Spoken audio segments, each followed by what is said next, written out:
Was given a total of 30 rounds of electroshock. It went on for about a year, and I was the one that had to pull the plug on it because my cognition was so bad that I couldn't go anywhere. I would get lost going anywhere. I remember I was towards the bottom of my staircase, and my dad had to reteach me how to tie my shoes. I continually have nightmares from the shock almost every night.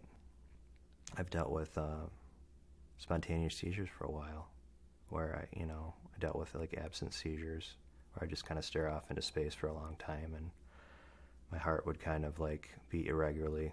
So I've had even heart problems.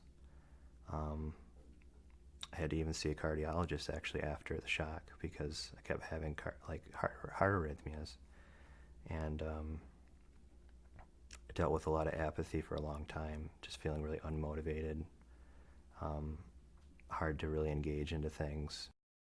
The headaches lasted for, I would say, 2 years. I had to see 2 neurologists, and I had to take Vicodin for a long time. In fact, the shock doctors, they prescribed me Vicodin because the headaches were so severe.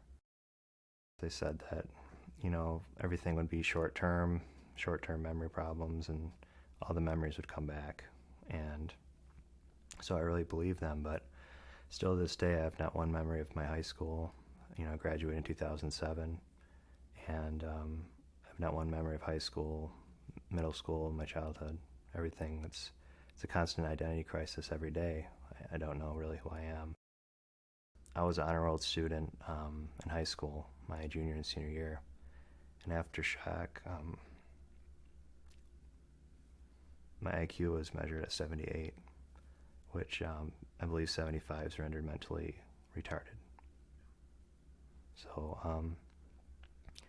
shock for me, literally ruined a lot of who I am.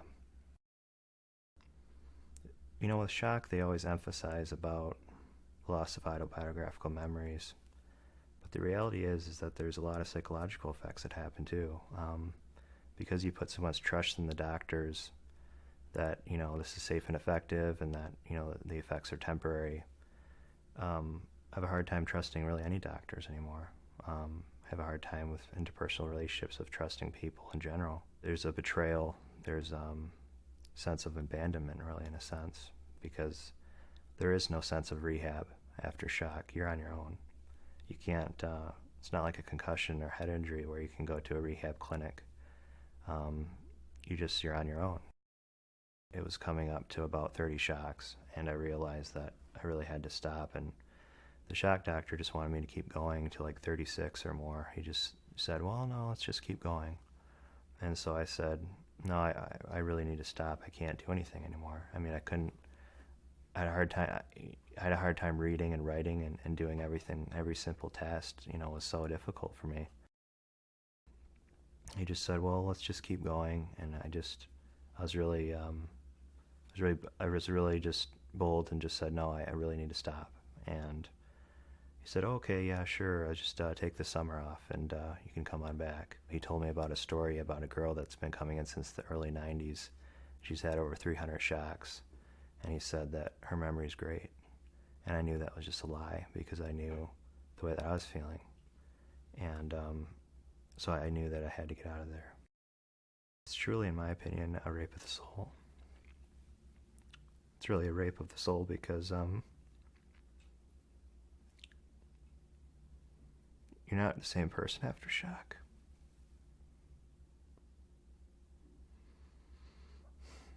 And you lose so much, and there's so many deficits that you don't even know that you've lost. And not only it's wiped out my past, but I'm unwary about the future. The fact that it's touted as something that's safe and effective, when obviously telling you my story, it's not safe, nor is it effective. And it's just misleading everybody, and it's ruining people's lives. I've talked to probably about at least 200 people that have had shock. and they're almost all on disability, unable to work, unable to return to their jobs. It's causing permanent disabilities. It's causing people to lose themselves, to lose who they are. I would never, ever wish this on my worst enemy. I like to equal this to like a Holocaust survivor, because that's how you feel. You feel like no one understands you, like no one understands your experience. And the stuff that you go through can be so severe. I would never, ever want anyone to go through what I went through. It's a nightmarish experience that I wouldn't wish on my worst enemy.